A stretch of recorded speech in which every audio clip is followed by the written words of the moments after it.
Hindi nawawala ang lumpia sa handaan. So lalo ngayong Pasko, siguradong merong lumpia sa ating pagkainan. Kaya lang napakadaling kumunat, 'di ba? Yung niluto mo ng umaga, pagdating ng tanghali, medyo makunat na.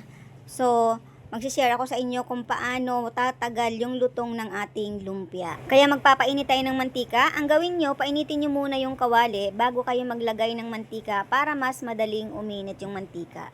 Kapag nailagay na ang mantika, intayin lang natin na uminit. Kapag wala nang bubbles yung mantika, ibig sabihin mainit na yon at pwede na tayong maglagay ng ating ginawang lumpia. Isa-isahin natin ang paglalagay para hindi magdikit-dikit yung ating ginawang lumpia. Medyo hinaan ang apoy para hindi madaling masunog yung ating piniprito. Kapag kasi sobrang init ng mantika, madaling masunog yung wrapper. At sunog na yung wrapper pero hilaw pa yung loob. Hilaw pa yung karne sa loob. Kaya kailangan huwag masyadong malakas ang apoy. At dapat yung mantika natin ay medyo madami para lubog yung ating piniprito na lumpia. Kapag kasi kukunti lang ang mantika ay mas madaling masunog kapag hindi nakalutang yung ating piniprito na lumpia. Kabi-kabila kasi ngayon ng mga party at hindi nawawala ang lumpia sa handaan. Siyempre, paborito yan ng mga Pinoy. Yan nga ang madalas isyaron di ba? Aminin. Ayan, at kapag nailagay na natin lahat ng lulutuin natin na lumpia sa kawali, ay medyo hinaan ang apoy para sabay-sabay maluluto.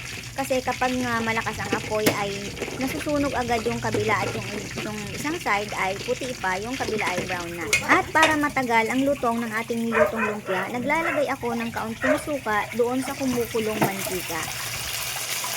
Halu-haluin nyo lang kung gusto nyo pa ng mas golden brown yung inyong lumpia.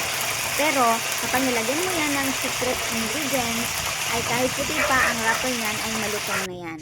Ayan, napakalutong itong nilutong lumpia. Paano mga kapobre? Alam ko magluluto kayo ng lumpia ngayong darating na Pasko at bagong taon. I-try nyo na rin ito. Yak matagal kumunat ang inyong nilutong lumpia. At kung nagustuhan nyo ang video ko for today, don't forget to like and share para mas marami ang makaalam kung paano hindi agad kukunat yung ating mga nilulutong lumpia.